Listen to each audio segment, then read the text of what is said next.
మీరు చేసే ఉత్పత్తి హైటెక్ సిటీ పక్కన విప్రో, ఇన్ఫోసిస్ లాంటి దిగ్గజాలైన కంపెనీలు, కార్పొరేట్ కంపెనీలతో పోటీ పడే విధంగా 100 కోట్ల రూపాయల భూమి శిల్పారామం పక్కన 150 షాప్స్తోని మీకు అందించడం జరిగింది.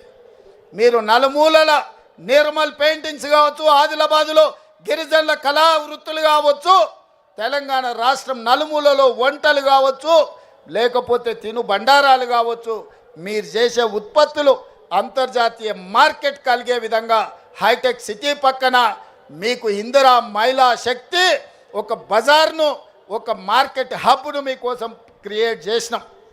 అక్కడ మీ ఉత్పత్తులను పెట్టండి, కార్పొరేట్ కంపెనీలతో పోటీ పడండి.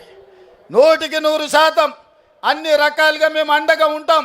రాబోయే రోజుల్లో మీరు ఉత్పత్తి చేసే అమ్మే వస్తువులకు ఏవైనా పన్నులు ఉంటే ఆ పన్నులను కూడా మా బట్టి విక్రమార్క గారితో మాట్లాడి ఆ పన్నుల నుంచి కూడా మీకు మినహాయింపుని ఇవ్వడానికి కుల వృత్తులు, చేతి వృత్తులతో మీరు చేసే ఉత్పత్తులను ప్రతి రూపాయి మీకు వచ్చే విధంగా మీరు మెటీరియల్ కొనుక్కోవాలి అంటే ఆ మెటీరియల్కి అవసరమైన లోన్లను కూడా మా బట్టి విక్రమార్క గారితో మీకు ఇప్పించి బైబ్యాక్ గ్యారంటీ ఇచ్చే విధంగా ఈరోజు తీర్చిదిద్దుతాం. అదేవిధంగా రెసిడెన్షియల్ స్కూల్స్, రెసిడెన్షియల్ కాలేజీలో ఆడబిడ్డలు చదువుకుంటున్నారు, వాళ్ళకి ప్రోటీన్ ఫుడ్ లేదు.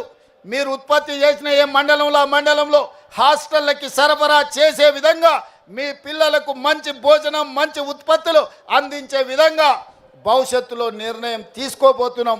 వాటి మీద కూడా చీఫ్ సెక్రటరీ గారికి సూచన చేస్తున్నా, అదేవిధంగా సిఓ గారికి సూచన చేస్తున్నా. మీరు సమీక్షించి మీరు విధానం తయారు చేసి నా దగ్గరికి తీసుకురండి, వాటన్నిటికి కూడా అనుమతిస్తా. మరి ఈరోజు ఇంత ఆలస్యమైన, ఇంత చీకటైన మారుమూల ప్రాంతాల నుంచి వచ్చిన మా ఆడబిడ్డలు ఇంత ఓపికగా కూర్చొని ఈ ఆలోచనలు పంచుకొని సంఘాలను ముందుకు తీసుకెళ్ళండి, సమావేశాలు పెట్టండి, మీ స్వేచ్ఛను ఉపయోగించుకోండి, మీరు స్వయం సాధారికతను సాధించండి, ఈ తెలంగాణ రాష్ట్రాన్ని అభివృద్ధి పదం వైపు నడిపించండి. అన్ని రకాలుగా మీకు అండగా ఉండే బాధ్యత నాది. ఇవాళ బీఆర్ఎస్ వాళ్ళు ఏడుస్తున్నారు. శ్రీశైలం లెఫ్ట్ బ్యాంక్ టన్నెల్ కూలితే జనాలు చచ్చిపోతే వాళ్ళు సంతోషంతో డ్యాన్స్ చేస్తున్నారు. ఏనైనా రోడ్డు మీద యాక్సిడెంట్ జరిగి ఎవరైనా చచ్చిపోతే వాళ్ళు సంతోషపడుతున్నారు. ఏనైనా పంట ఎండిపోతే వాళ్ళు సంతోషపడి గంతులు వేస్తున్నారు.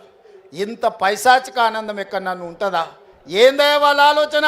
టన్నెల్ కూలితే రేవంత్ రెడ్డిని తిట్టొచ్చు, రోడ్డు మీద ప్రమాదం అయితే రేవంత్ రెడ్డిని తిట్టొచ్చు, కాళేశ్వరం కూలిపోతే రేవంత్ రెడ్డిని తిట్టొచ్చు, ఎండకు పంటలు ఎండిపోతే రేవంత్ రెడ్డిని తిట్టొచ్చు.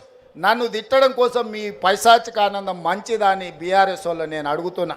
10 ఏళ్ళు ఏల్తిరి దోసుకుంటురి, 10 నెలలు కూడా కాలేదు, అప్పుడే ఈ ఏడుపులు పెడబొబ్బలేంది? ప్రజలు చచ్చిపోతుంటే బాధతో ప్రభుత్వానికి అండగా నిలబడాలి. ప్రజలకు ఏదైనా కష్టం వచ్చినప్పుడు మనందరం కలిసికట్టుగా ఆదుకోవడానికి ఆలోచన చేయాలి. ప్రజా సమస్యల్ని 10 ఏళ్ళ పరిపాలన అనుభవం ఉన్న మీరు మాకు సూచన చేయాలి. ఈరోజు నీళ్ళ సమస్య వచ్చినా, కరెంటు సమస్య వచ్చినా, ప్రాజెక్టుల ప్రమాదం వచ్చినా మీ అనుభవాన్ని ఉపయోగించి ప్రభుత్వానికి సూచన చేయాలి తప్ప మీ పైశాచిక ఆనందం తెలంగాణ రాష్ట్రానికి మంచిది కాదు.